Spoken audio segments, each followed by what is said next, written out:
ሰላም ጤና ይስጥልኝ። ይህ የአማርኛ መጽሐፍት የዩቲዩብ የትረካ ቻናል ነው። በዚህ ቻናል ዘወትር ሰኞ፣ ረቡዕ እና አርብ ምሽት 3 ሰዓት ላይ የተመረጡ የአማርኛ መጽሐፍት ትረካዎችን ወደ እናንተ እናደርሳለን።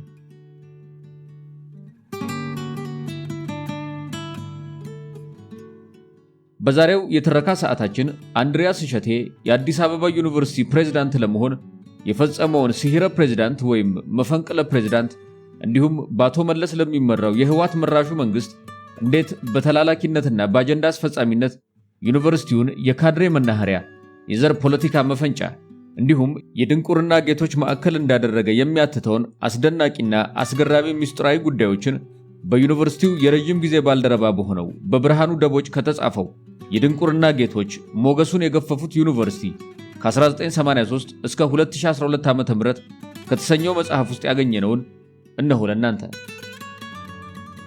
ትረካውን ማድመጥ ሲጀምሩ ቪዲዮን ላይክ ማድረግዎን አይርሱ።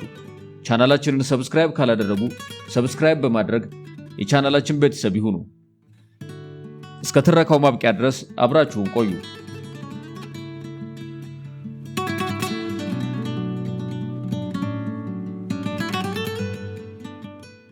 የትሮይ ፈረሱ 1994 እስከ 2003 ዓ.ም። የፖለቲካና ትምህርት መያያዝ አዲስ ነገር አይደለም። በተለይ በዘመናዊ መንግስት ታሪክ ትምህርትን ለፖለቲካ ማመቻመች ማዋል እየተለመደ ነው። ፖለቲካዊ መመቻመች ፖለቲካል ሴትልመንት ጽንሰ ሐሳብ አጠቃላይ ትርጓሜው የየትኛው ሀገር ውስጥ ያሉ ተቀናቃኝ ማህበራዊ ቡድኖችና ማህበራዊ መደቦች መካከል ያለው ሚዛን ነው። አሊያም ማህበረሰብ ግጭትን የሚያስቀርበት መንገድ ሲሆን የሚያቆጠቁጠውም ቀስ በቀስ ነው። 3 አይነት ፖለቲካዊ መመቻመቾች አሉ። እነርሱም ልማታዊ መመቻመች ዲቨሎፕመንት ሴትልመንትስ፣ የስስታም ወይም ስግብግብ መመቻመች ፓራዳቶሪ ሴትልመንትስ እና የሁለቱ ድቅል መመቻመች ሃይብሪድ ሴትልመንትስ የሚባሉ ናቸው። የመጀመሪያው አካታች የተቀናጀ ልሂቃን በስርዓት ላይ የተመሰረተ አሰራር አለው። የፖለቲካ መረጋጋቱ ለዘላቂ ግብ ይረዳዋል። የፖሊሲው ስኬትም በህዝብ ጥቅም የሚመራ ከመሆኑ ይመነጫል። ይህ መፍትሄ በልሂቃኑ ስምምነት የተደረሰበትን ልማታዊ ጥቅምን አካታች በሆነ መልኩ ለማስገኘት ያስችላል። ሁለተኛው ግን በሁሉም ቦታ በሚታይ ጽንፍ ተቃውሞና በእከከኝ ልከክልህ የሚገኝ በጥቅም አሳዳጁ ልሂቃን ጫንቃ ላይ የተመሰረተ ድጋፍና ሌላውን አግላይ ነው። ስለዚህ አርቆ የማያስብ ልሂቅና ሙስና ተቀናጅተው በበቂ ሁኔታ የህዝብ ጥቅም የሚያስገኝ ልማታዊ ጥቅም እንዳይቀናጁ ያደርጉታል። ሶስተኛው ደግሞ በሁለቱ መካከል የሚገኘው ነው። አካታችነቱም የፖለቲካ ተቃውሞውን የያዘ ነው። በአመዛኙ ሰላማዊ ቢሆንም የሚገለል ልሂቃንና ፖለቲካዊ ግጭትን ለመጠቀም የማያመነቱ ልሂቃን ያሉበት ነው። አንዳንድ ልሂቃን የተቀናጁና በአሰራር የሚመሩ ሲሆኑ፣ ሌሎች ግን በጥቅም የሚመሩ ናቸው። ከልማት የሚገኝ ጥቅም በአንዳንድ ዘርፎች ሊታይ ይችላሉ፣ በሌላው አይታዩም። ነገሩ 2 እርምጃ ወደፊት ቢሆን 1 እርምጃ ወደ ኋላ ነው። ሲብስም 1 እርምጃ ወደፊት 2 እርምጃ ወደ ኋላ ሊሆን ይችላል። በሶስቱም ሁኔታዎች የትምህርት አቀራረብ የየራሱ መልክ አለው። የመጀመሪያው ልማታዊ መንግስት አርቆ የሚያስብ ፖሊሲን አቅዶ ቀርጾ ስለሚተገብር የትምህርት ተደራሽነትና ጥራትን ለማሳካት ከፍተኛ አቅም አለው። አርቆ በማሰብ ለህዝቡ መጻኢ ዕድል መደላደል የሚፈጥር በኢኮኖሚው እድገትና ለውጥ ላይ የተመሰረተ በልሂቃን መካከል በኖረ ፖለቲካዊ መግባባት የሚገነባ ነው። ክህሎት ያለው ሰራተኛ ለትምህርት ቅድሚያ ይሰጣል። በተቃራኒው ስስታሙ ስግብግቡ ደግሞ የትምህርት ተደራሽነትን ማሻሻል ቢችልም ለጥራቱ አስፈላጊ የሆነው የፖሊሲ ማዕቀፍ ሊኖር አይችልም። ስለዚህም የትምህርት ጥራትን ከነበረበትም ከባሰ ሁኔታ በእጅጉ ያላሽቃል። በላሸቀው የትምህርት ጥራት የትምህርትን እሴቶች የዘነጋ ራስ ወዳድ ማህበረሰብ ይስፋፋል። የልሂቁ ቁም ነገር ሀብቱን ለመቆጣጠር የሚያስችል ስልጣንን አለማጣት ነው። የህወሓት ኢህአዴግ መርህ ከዚህ ጋር በቅጡ የሚሄድ መሆኑን ዶክተር አርከበ ዕቁባይ ስለ ኢንዱስትሪ ፖሊሲ አወጣጥ ካለው ጋር የሚሄድ ነበር። አርከበ የኢንዱስትሪ ፖሊሲ እይታን በ3 ይመድበዋል። እነርሱም መዋቅራዊ፣ አዳጊና ፖለቲካዊ ኢኮኖሚ ናቸው። መዋቅራዊው በታወቁና በነባራዊ ሀልዮት ትንተና የሚመሰጠሩ ናቸው። የፖለቲካ ኢኮኖሚው እይታ የመንግስትን ሚና የሚያወድስ ነው። እንዳርከበ ኢትዮጵያም በዚህ መስመር ነው ለስኬት የበቃችው። ነገር ግን እርሱ ስኬት የሚላቸው ነገሮች ሁሉ የተመዘገቡት ከ1993ቱ የህወሓት ክፍፍልና በተለይም ከምርጫ 97 በኋላ ወጣቶች ላሳዩት ተቃውሞ ምላሽ በተጀመሩ እንቅስቃሴዎች ነበር። ይህ ማለት በራሱ በአርከባ አገላለጽ ለናሮዊንግ ፖለቲካል መርጅን ፎር ፌለር ህወሓት ኢህአዲግ ራሱን ከውድቀት ለመታደግ የወሰዳቸው እርምጃዎች ነበሩ። ይሄው መንፈስ ነበር በትምህርቱ ዘርፍም በከፍተኛ ደረጃ የተገለጠው። ለዚህም የትምህርት ፖሊሲው እምብርት የሆነውን ማብዙሃን ማሲፊኬሽን ማየት ይቻላል። በአንድ በኩል ማብዙሃኑን በልፋፊያው አሳካሁ ለሚለው ጉዳይ ፍጆታ አውሎታል። በሌላ በኩል የጥቅም አሳዳጁ ልሂቃንን አፍ ማስያዣ ዕድሎችን ፈጥሮበታል። በዚህም ትምህርትን ለፖለቲካ ማመቻመች ተገልግሎበታል። በሂደቱ ትምህርትን የፖለቲካው ባሪያ በማድረግ ጥራቱን በስልትና ስትራቴጂ አሽቆልቁሎታል። በድንቁርና ጌትነት መንፈስ ይህ ስኬት እንጂ ውድቀት አይደለም። አንድ መምህር እንዳለው የተለየ ችሎታ፣ ትምህርትና ልምድ ሳይኖራቸው በፖለቲካው የሚሳተፉ የኢትዮጵያ ፖለቲከኞች የትምህርት ማስረጃ የሚፈልጉትም ስልጣኑን ይዘው ነው። ማብዙሃኑ ያሳለጠው ይህንን ነበር። ትላልቆቻቸው ከውጪ ከዲግሪ ወፍጮ ቤት የሸመቷቸው የዶክትሬት ዲግሪዎች አሻንጉሊቶቻቸውን ለማሳነስ ይገለገሉበታል። እዚህ ያሉትን የዩኒቨርሲቲ ተግባር የሌላቸው ቅል በማድረግ የማመቻመቻ አይነት መሳሪያ አድርገዋቸዋል። ለዚህም ዩኒቨርሲቲውን በፍራቻ ቆፈን ቀፍድደው ተቋሙን የጥቅመኞች መናኸሪያ በማድረግ የድጋፋቸው ምንጭ ለማድረግ ተችሏቸዋል። ስለዚህ ይህ ጽሑፍ ህወሓት ኢህአዲግ አንድሪያስ እሸቴን እንደ ትሮይ ፈረስ ተጠቅሞ ዩኒቨርሲቲውን ለህወሓት ኢህአዲግ የፖለቲካ ማመቻመች መሳሪያነት እንዴት እንዳዘጋጀው የሚያሳይ ነው። ስሂረ ፕሬዝዳንት የክረምቱ ውይይት ደባ። ማህበረሰቡ በአዲሱ አመራር ላይ የጣለው ተስፋ በተለምዶ የ1994 ዓ.ም የክረምት ውይይት የሚባለው ሲጀመርም እንደተጠበቀ ነበር። ስለሚሆነው ነገር ምንም የማያውቀው አዲሱ አመራርም የተለየ ግምት አልነበረውም። ስለዚህ ወደ ኃላፊነት ከመጣ ጊዜ ጀምሮ የዩኒቨርሲቲውን ቻርተር ማስመለስና ዋና ጉዳዩ አድርጎ የአካዳሚክ ነፃነትና የተሻለ አስተዳደራዊ ዘይቤ ለመቀየስ መተለሙ እንደተጠበቀ ነበር። በዚህ መካከል ነበር ውይይቱን እንዲያዘጋጁ ጥሪው ለአመራሩ የደረሰው። ስብሰባው በሀገሪቱ በሚገኙ ዩኒቨርሲቲዎች ሁሉ እንዲካሄድ የታሰበ ስለነበር አመራሩ ከበስተጀርባ አዲስ አበባ ዩኒቨርሲቲን ብቻ የሚመለከተው የተለየ ነገር ይኖራል ብሎ አልጠበቀም። የተለየ ነገር ካለ ውይይቱ በቀጥታ በኢትዮጵያ ቴሌቪዥን በተከታታይ ለ3 ሳምንታት መተላለፉ ነበር። ይህ ደግሞ ለራሱ ዩኒቨርሲቲው የሚያስደስተው እንጂ የሚያሳስበው አልነበረም። በውይይቱ ማህበረሰቡ በአንጻራዊነት በብዛት ታድሞበታል። በስብሰባው እምነት ያልነበራቸውና ጭራሽ ወደ አዳራሹ ያልመጡ የተወሰኑ መምህራን ነበሩ። ውይይቱ ሲጀመር ቢያንስ 3 ዋና ዋና ተዋናዮች እንደነበሩ ታይቷል። አንደኛው መንግስት ወይም አቶ መለስ ነው። ሁለተኛው የዩኒቨርሲቲው ማህበረሰብ ነው።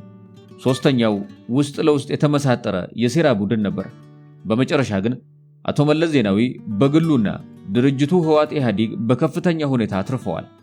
በዩኒቨርሲቲው ውስጥ በሴራ ለተመሳጠረው ቡድን ግንባር የዩኒቨርሲቲው አመራርና ቦርዱ ለዚህ ቡድን በማደር በመንግስት አሰራር መርህ መሄድ ባለመቻላቸው ነበር። አቶ መለስ ዜናዊ እንደሚለው ሌላ ድብቅ ቡድን ቢኖር ኖሮ ከመምታት ወደ ኋላ አይልም ነበር። ያኔ ሲያባረራቸው ያቀረበው ምክንያት በአቅም ማነስ ምክንያት የሚል ነበር። ተሰብሳቢውም የምትለው ቡድን ማን ነው? አባላቱስ እነማን ናቸው ብሎ አልጠየቀውም። ማንን እያለ እንደሆነ ግን በቂ ፍንጭ ነበረው። አንዱ ደጋግሞ ትምክህተኞች እያለ ማማረሩ ነበር። ይህም ህወሓት አስቀድሞ ጠላቴ ብሎ በማኒፌስቶ ካሰፈረው ጉዳይ ጋር ይያያዛል። በነ ዶክተር ገመቹ መገርሳ በኩል በቀጥታ ስለ አማራ የበላይነት ማስነገሩና ዶክተር ፈቃድ አዘዘ ኢህአዲግ ዩኒቨርሲቲውን እንዳይውጠው የሚል አስተያየት ሲሰጥ አይ መአህድ ቀድሞ እንዳይውጠው የሚል መልሱም ሌላው ፍንጭ ነበር። በዚህ ስብሰባ ገመቹ መገርሳ በድፍረት ኢትዮጵያውያን ዲሞክራሲን መሸከም ስለማይችሉ እንደ ቡና ይፈላሉ ብሏል። የህወሓት ሰዎች እንደሚያደርጉት የአቶ መለስን ንግግር በጥናት ስም በተዘዋዋሪ የደገመው አፍቃሪ ህወሓት ኢህአዲጉ አማራ አስገዶምም ይህንን ሁኔታ ደግፎ በመመረቂያ ጽሑፉ ተሟግቷል። አማረ ዩኒቨርሲቲው በአነስተኛ ሰዎች የሚቀነቀኑ ሐሳቦችን ተስፋ የሚያስቆርጥ ከባቢ ነበር ይላል። ስለዚህ ዩኒቨርሲቲው ውስጥ የጨቋኝ ተጨቋኝ ግንኙነት ስር የሰደደ እንደሆነና በግልጽ መደበኛ ውይይት በፊት በብሔርና በሌላ መንገድ የተደራጁ ሰዎች ውሳኔዎችን ለራሳቸው እንደሚመቻቸው ይጠመዝዛሉ ባይ ነው። የህወሓት ሰዎች እንደሚያደርጉት አማረም በዩኒቨርሲቲ ውስጥ ባሉ የስልጣን ቦታዎች በቂ ኦሮሞ የለም በሚል አሳቢ ለመምሰልና አካዳሚክ ስልጣን በብሔር ለመደልደል ይሞክራል። በዘመነ ኢህአዴግ እንኳን ከዚህ በፊት በኦሮሞ ይያዝ የነበረው የአካዳሚክ ጉዳዮች ምክትል ፕሬዝዳንትነት አለመሆኑን ያነሳል። አማረ ሂሳዊ አይን ያለው ጎበዝ የትምህርት ባለሙያ ቢሆንም አስተያየቱ የህዋት ፖለቲካ የምር የተነካ ሲመስለው ግን ሐሳዊነቱ ይጠፋበታል። አቶ መለስም ሆነ አማራ አስገዶም ዩኒቨርሲቲ ውስጥ ያለውን ማህበረሰብ በአፋኝና ታፋኝ ቡድኖች የመክፈል አዝማሚያ ሁለት ዓላማ ያለው ይመስላል።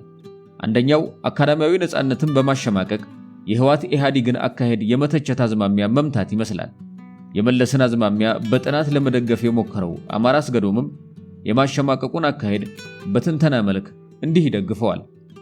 አማረ ብሩ ባቸርን ኦን ዘ ፊሎሶፊ ኦፍ ሃየር ኤዱኬሽን በመጥቀስ የአካዳሚክ ነፃነት ተጠቃሚ የሚኮንንበት ገደብ ምን እንደሆነ ይዘረዝራል። ይኸውም በቃላት መግለጽ ኤክስፕሬሽን እና በድርጊት አክሽን መካከል ያለውን ልዩነት ማስመር ነው ይላል። ለዚህም 6 አይነት የዩኒቨርሲቲ እንቅስቃሴን ጠቅሷል። እነርሱም አንደኛ የተለያዩ ስርዓቶችና ማህበራዊ ሐሳቦችን በሐቀኝነት ማነጻጸር፣ ሁለተኛ በመካከላቸው ያለውን ልዩነት ማሳያነትና የመረጠውን ለዘብተኛ በሆነ መልኩ መምረጥ፣ ሶስተኛ ያለውን ስርዓት አናንቆ አማራጩን ማድነቅ፣ 4 ፈጽሞ በጉልበትም ቢሆን ገርስሶ የመጣል አስፈላጊነትን መምከር፣ 5 በአብዮታዊ ሴራ ተማሪዎችን መቀስቀስና 6 በተጨባጭ አብዮታዊ እንቅስቃሴ ማደራጀትና መምራት ናቸው። በባቸር ትንተና የመጀመሪያዎቹ 3 ላይ እና ምናልባት አራተኛውም በቃላት ደረጃ የተወሰኑ ናቸው። የመጨረሻዎቹ 2ቱ ግን መምህሩን ወደ ድርጊት ስለሚያስገቡት ሊገደቡ እንደሚችሉ ያስቀምጣል። በአማራ አስገዶም አረዳድ የዩኒቨርሲቲው መምህራንና ተማሪዎች በአራቱ ብቻ ሳይወሰኑ የመጨረሻዎቹ 2ቱን ሲፈጽሙ ተገኝተዋል። ስለዚህ ህወሓት በዩኒቨርሲቲው ላይ ላሳደረው ጫና ተጠያቂው አካዳሚው ማህበረሰቡ ራሱ ነው ማለት ነው። በሶስቱም ዘመኖች መንግስት ለልማት ዲሞክራሲና መልካም አስተዳደር ማምጣት ባለመቻሉ የአካዳሚክ ማህበረሰቡ ተማሪዎችና መምህራን መታገላቸውን ዩኒቨርሲቲውን እንደ አደጋ ከማስቆጠር በስተቀር የማያቋርጥ አብዮታዊ መንገድ ፖለቲካዊም ሆነ ኢኮኖሚያዊ መሻሻል ለማምጣት አረጋጋጭ መንገድ አልሆነላቸውም ባይ ነው። ሁለተኛው ዓላማ ደግሞ ወደፊትም የአካዳሚክ ማህበረሰቡ በተለያየ ችግር ውስጥም ሆኖ የተቋሙን ሐቀኝነት ለማቆየት የሚያደርገውን ትግል ለማኮላሸትና ለመበረዝ ይመስላል። የተፈጠረ የተለመደ የኢህአዴግ ጠላት ባይኖር እንኳን ጠላት ፈጥሮ የመታገል ዘይቤ ነው። ሰውየው ድብቅ ቡድን የሚለው የኢትዮጵያ አንድነትን ደጋፊ ከሆነ ብዙ መምህራን ሊኖሩ ይችላሉ። እነዚህ መምህራን ደግሞ ሰፋ ያለ ልምድና ዕውቀት ያላቸው ናቸው። በአንድ በኩል በ1985 ዓ.ም ያባረራቸውን ለማለት ይመስላል። እርሱም ሆኑ የቀሩት እርሱ የሚለውን ቡድን የመሰረቱ አልነበሩም። ስለዚህ የራሴ የሚላቸውን ሰዎች በገፍ ለማስገባት ደንቃራ የሆኑበትን የዩኒቨርሲቲውን የኮሌጅ ፋክልቲና ዲፓርትመንት አሰራር ማሸማቀቅ ነበር። ይህ ደግሞ በአካዳሚኩ የቅጥር ስርዓት ውስጥ ከ3.5 በላይ ቃለመጠይቅና የተገቢነት ምስክርነት ሪኮመንዴሽን የሚባሉ አሰራሮችን ለማስቀረት እንዲረዳው ነበር። በውይይቱ አሰራሩን ያማረረው ዶክተር ሳሙኤል አሰፋ ለመቀጠር ተቸግሮ ነበር። ምክንያቱም የተመረቀበት ዲግሪ የትኩረት ዘርፍ ስፔሻላይዜሽን ስለሌለው ዩኒቨርሲቲው ያሉት ክፍሎች እርሱን በየትኛው ዘርፍ ብቁ ነው ብለው እንደሚቀበሉ ስለተቸገሩ ነበር። ይህ ሰው አሜሪካን አገር በአንድ ዩኒቨርሲቲ ውስጥ ተቀጥሮ ቢሰራም ቴነርድ ቋሚ ቅጥር ፈራሚ ለመሆን የሚያስችለውን መስፈርት ማሟላት ባለመቻሉ የተሰናበተም ነበር። ሳሙኤል አሰፋ ቅሬታውን ያቀረበው ግን ስለማያውቀው የታሪክ ትምህርት ክፍልና በአብዮቱ ወቅት ከሀገር ስለወጣው ዶክተር መሐመድ ሐሰን ነበር። ቅሬታው 2 ችግር ነበረበት። አንደኛው መሐመድ ሐሰን ለህይወቱ በሚሰጋበት ወቅት ሹልክ ብሎ ለመውጣት የቻለው በትምህርት ክፍሉ ውስጥ ባሉ ሰዎች እርዳታ መሆኑን አለማወቁ ነበር። ሁለተኛው ደግሞ ስለ መሐመድ ለምን ተገፉ ብሎ ጥብቅና ልቁም ያለው የሳሙኤል ቅጥር ችግር ከታሪክ ትምህርት ክፍል ጋር የሚያገናኘው ነገር ባይኖርም ስለራሱ ለመናገር ስለፈራ ነበር።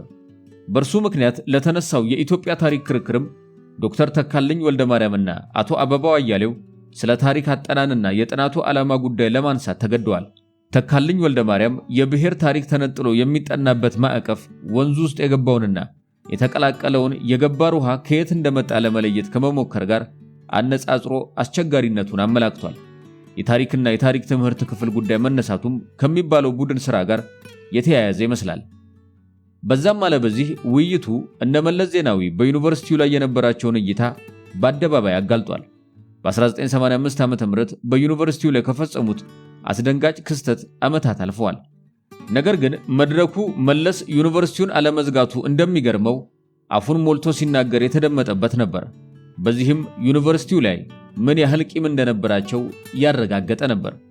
አንዳንዶች አውቀው ይሁን ተሳስተው ውይይቱን ከ1985ቱና ከ1993ቱ ተቃውሞ በኋላ መንግስት ዝምታውን በመስበር ለመቀራረብ ያደረገው ገንቢ አጋጣሚ አድርገው ወስደውታል። ነገሩ ግን ወዲህ ነበር።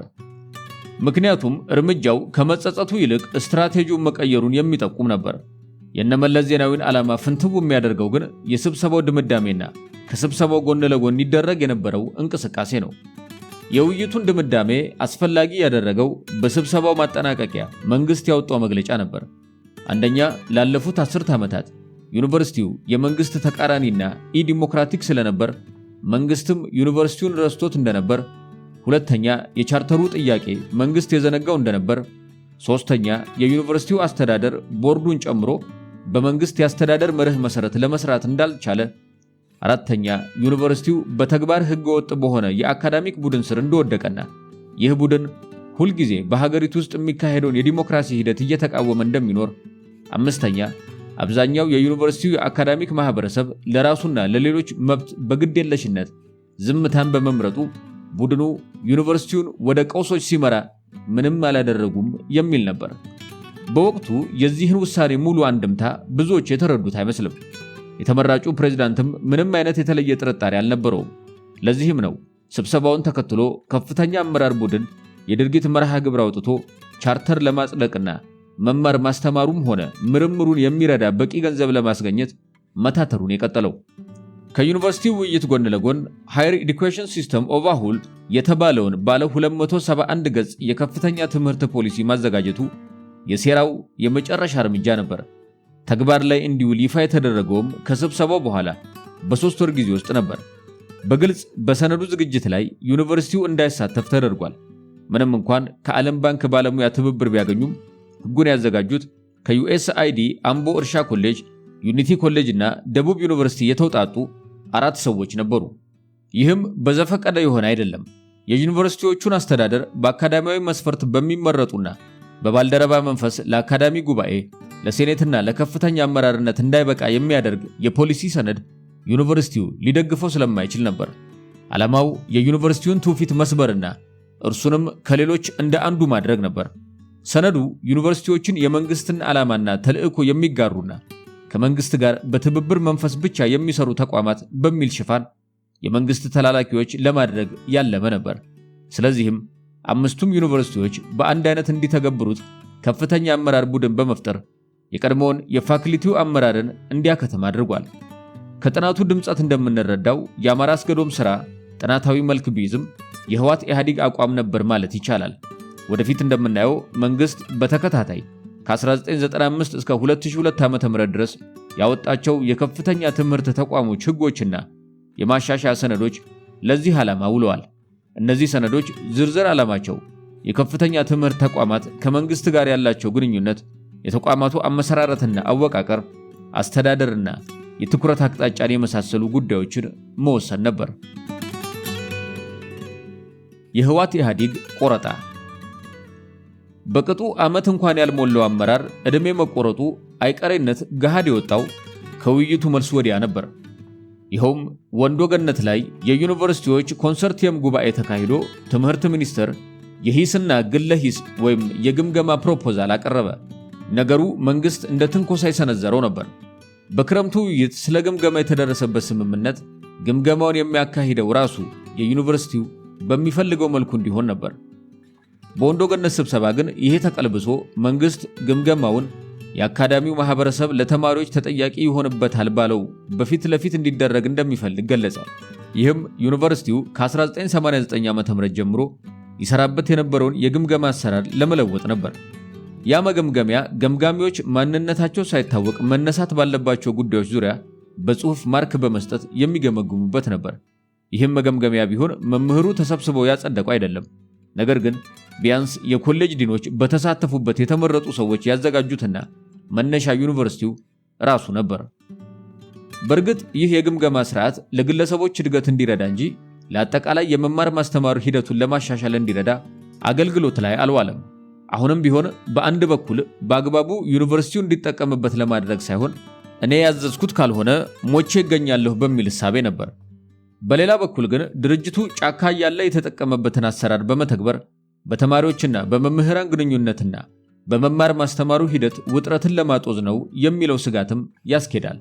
ስለዚህ ፕሬዝዳንቱ የግምገማውን ጉዳይ ወደ ዩኒቨርሲቲው አምጥቶ የመንግስትን ፍላጎት የሚያብራራበትን አጠቃላይ ስብሰባ ህዳር 13 ቀን 1995 ዓ.ም ጠራ። በዚህ ኤፍቢኢ አዳራሽ በተካሄደው ስብሰባ የግምገማው ጉዳይ ለመምህራኑ ቀረበ። ተሰብሳቢው ከጥቂቶች በስተቀር ጉዳዩን አምርሮ ተቃወመ። የጥቂት ደጋፊዎቹ መከራከሪያ የብሔር ማመጣጠንን የመሰሉ ነገሮች ሊሰሩ የሚችሉት በይፋ ግምገማ ነው የሚል ነበር። ክርክሩ ህወሓት ኢህአዴግ ጫና ለመፍጠር የነበረውን ፍላጎት በግልጽ ያሳየ ነበር። ከተሰብሳቢዎች ቀላል የማይባል ቁጥር ያላቸው የመንግስት ሴረኛ ሁኔታ ስለገባቸው ጥለው ወጡ። ስለዚህ በመጨረሻ 3 አማራጮች ቀርበው ተሰብሳቢው እንዲወስን ተደረገ። አንደኛ፣ ትምህርት ሚኒስቴር ባለው መሰረት መፈጸም ነው። ሁለተኛ፣ ዩኒቨርሲቲው የራሱን አይነት የግምገማ ስርዓት ማካሄድ ሲሆን፣ ሶስተኛ፣ እያንዳንዱ ኮሌጅና ፋክልቲ ለራሱ የሚመቸውን የግምገማ አቀራረብ መከተል የሚሉ ነበሩ። ከተሰበሰቡት መካከል ሁለቱ ብቻ በትምህርት ሚኒስቴር ስር የሚለውን ደገፉ። ነገር ግን ስብሰባው ሊቋጭ ስላልቻለ ለማግስቱ ተቀጥሮ አዳር ተደረገ። በመጨረሻው ቀንም ከተሰበሰቡት የሚበልጡት ዩኒቨርሲቲው አስቀድሞ ሲሰራበት የነበረውን መረጡ። በስብሰባው ላይ ያልተገኙም ቢሆኑ የጉዳዩ ተቃዋሚ እንደነበሩ መገመት ይቻላል። ስብሰባው እየተራዘመ ሲሄድ ተሰብሳቢዎች ቁጥራቸው እየቀነሰ ቢመጣም እንደና አማራ አገላለጽ የመጨረሻ ውሳኔ የጸደቀው ከአጠቃላይ አባላት ወደ 1/5 የሚሆኑት ብቻ በተገኙበት የመጨረሻው ቀን ስብሰባ ነበር። ስብሰባውን ጥለው የወጡት ግን ደጋፊዎቹ ናቸው ለማለት አልደፍርም። ከዚያ ትምህርት ሚኒስትሯን ጨምሮ የዩኒቨርሲቲ ኃላፊዎችና የቦርድ አባላት በተገኙበት የከፍተኛ ትምህርት ምክር ቤት ስብሰባ ላይ ፕሬዝዳንቱ የዩኒቨርሲቲውን ማህበረሰብ ውሳኔ አሳወቀ። በዚህም ምክንያት የትምህርት ሚኒስቴር ሰዎችና በሌሎቹ ተቋማት ውስጥ ያሉ አንዳንድ ጀሌዎቻቸው ፕሬዝዳንቱን ከተወሰነው መንገድ ተለየህ በሚል ወቀሱ። በዩኒቨርሲቲው አቋም ሌሎቹ ሲጠሯቸው አቤት ሲልኳቸው ወዴት የሚሉ መሆናቸውን ስለሚያሳጣባቸው ደስተኞች አልነበሩም። እምቢተኝነቱ ከነርሱ ታዛዥነት ጋር እያነጻጸሩ የተቸገሩ ይመስላል። እርሱም ለውሳኔው ምክንያት የሆነውን የዩኒቨርሲቲውን ልዩ ባህሪ ግምት ውስጥ ማስገባት ስለማስፈለጉ አጽንቶ ለማስረዳት ሞከረ። በወቅቱ የነበረው የዩኒቨርሲቲ ቦርድም በመንግስታዊ ጣልቃ ገብነት በኃላፊዎቹ ላይ የሚደርሰውን ችግር የተረዳ ስለነበር አመራሩን ደግፎ ነበር። ጉዳዩ አጋጣሚውን ተጠቅመው በተረባረቡት የትምህርት ሚኒስቴርና የሌሎች ተቋማት ሹመኞች ፕሬዝዳንቱን ስህተት ሰርተሃል በማለት ብቻ የሚያበቃ አልነበረም። ቀጣዩ የህወሓት ኢህአዴግ እርምጃ ተመራጩን ፕሬዝዳንትና ምክትሉን ከኃላፊነታቸው ማንሳት ነበር። በዚህ መሰረት ዩኒቨርሲቲ ውስጥ በነ አንድሪያስ እሸቴ አሰባሳቢነት ፕሬዝዳንቱን የሚቃወም ቡድን ማሰባሰብ ተጀመረ። ቡድኑን በይፋም በስውርም ሲደግፉ የነበሩት በተለይ የተወሰኑ ዲያስፖራዎች፣ የህወሓት ደጋፊዎችና በዩኒቨርሲቲ ውስጥ ማግኘት የሚገባንን የስልጣን ቦታዎች አላገኘንም የሚሉ ወገኖች ነበሩ። በተመራጩ ፕሬዝዳንት አጭር የስልጣን ዘመን አስተዳደራዊ እርምጃ የተወሰደባቸው ሰዎችም በድጋፍ ማሰባሰቡ ተዋናይ ነበሩ። ከሞገሴ አሸናፊ ጋር በግል ጉዳይ ምክንያት በተከሰተ ግጭት በእሸቱ ወንጨቆ ዘመን ከስራው ታግዶ የነበረ ሰው እና አንድሪያስ ባሰባሰቡት ተቃውሞ ቀንደኛ እንደነበር የነገረኝ ሰው ቅሬታው ኮንትራቱ ለተማሪዎችና ተመራማሪዎች አሉታዊ ምሳሌ በመሆንና በሚል እንዲቋረጥ መደረጉ ነው። በእርግጥም የነሸቱ አስተዳደር ሊያባረራቸው የለያቸው 17 የተለያዩ የሥነ ምግባር ችግርና በተማሪዎች ግምገማ ምክንያት የቃልና ሌሎች ማስጠንቀቂያዎች ተሰጥቷቸው ሊታረሙ አልቻሉም የተባሉና እንዲሰናበቱ የተወሰነባቸው መምህራን ነበሩ። በመጨረሻ የአቅም ግንባታ ሚኒስትሩ አቶ ተፈራ ዋልዋና የትምህርት ሚኒስቴር ምክትል ሚኒስትር ታህሳስ መጀመሪያ ላይ የዩኒቨርሲቲውን ማህበረሰብ በሰበሰቡበት ጊዜ ተመራጩን አስተዳደር በድርጅታዊ ሥራ አሳቀሉት። አንድሪያስ እሸቴ በተለይ ፕሬዝዳንቱን በማሳቀሉ ፊታውራሪ ሆኖ ታየ። የእርሱ ጀሌዎችም ያጨብጫቢ ሚናቸውን ተጫወቱ። የአንድሪያስ ሁኔታ ያስገረመው ዶክተር ዮናስ አድማሱ እውን ይሄ እንደዚህ የሚሆነው ያ በፊትም ማውቀው አንድሪያስ ነው ብሎ እስኪገረም ደርሶ ነበር። የሸማቂዎቹ የእነ አንድሪያስ ሴራና የተፈራ ዋልዋ ሁኔታ ያልተመቻቸው በርካቶች ስብሰባውን ረግጠው ወጥተዋል። በዚያ ወቅት ከተነገሩት ነገሮች ብዙዎች የሚያስታውሱት ከትምህርት ፋክልቲ የነበረው ኋላ ዶክተር ጸጋዬ በርሄ እናንተ ሰዎች ከነሸቱ ጋር መስራት ካልቻላችሁ መላእክት ሊመጣላችሁ ነው ብሎ መተቸቱን ነበር።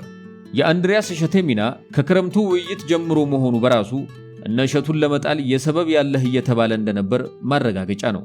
እሸቱ ወንጨቆ የፖለቲካውን ፍትጊያ ልብ የሚል አይደለም። ተስፋዬ ብሩ ከውጭ አስተዳደሩን ለመጣል ካሸመቁ ጋር ወዳጃዊ ግንኙነት እንደነበረው የሚያነሱ ሰዎች ከኃላፊነቱ ከተነሳ በኋላ መሾሙን ያስታውሳሉ። ተጠምቀ ማህሪም ከእርሱ ጀርባ ሄዶ ችግር ለመፍጠር ጥረት የሚያደርግ አልነበረም። እሸቱና ተጠምቀ ከተነሱ በኋላ ዩኒቨርሲቲ ውስጥ ስራቸውን በመምህርነት ቀጥለዋል። ህወሓት ኢህአዴግ እሸቱ ወንጨቆን የመረጠው ከተፈጠረው ቀውስ ጊዜ ለመግዣ እንደ ማዘናጊያ ስልት ለመጠቀም ብቻ ነበር። አመራሩ ግን ህወሓት እንደፈለገ የሚጫወትበት አልሆነም። ስለዚህ የነ አንድሪያስ ሴራም ሆነ የነ ተፈራ ውርጅብኝ ምስጢሩ ግልጽ ሲሆን ነገሩ ሁሉ የእምቧይ ካብ የሆነባቸው ፕሬዝዳንቱና ምክትሎቹ መልቀቂያ ያስገቡ። መንግስትም ወዲያው መልቀቂያውን ተቀበለው። ለነገሩ መጀመሪያም ተመራጭ ፕሬዝዳንቱ ስለማይፈለግ ተሰናባቹ ፕሬዝዳንት በኮንሰርቲየሙ ላይ በቀረበው ጥያቄ ቢስማማ እንኳን የሚተው አልነበረም። ምክንያቱም በ1993 ዓ.ም በተማሪው የታየው መነቃቃት ሊያስቀጥል የሚችለውን እንደ ቻርተር የመሰሉ ጉዳዮች ያነሳና የዩኒቨርሲቲውን ትውፊት ጠብቆ ወደፊት ለማራመድ የሚጥር መሆኑ ነበር።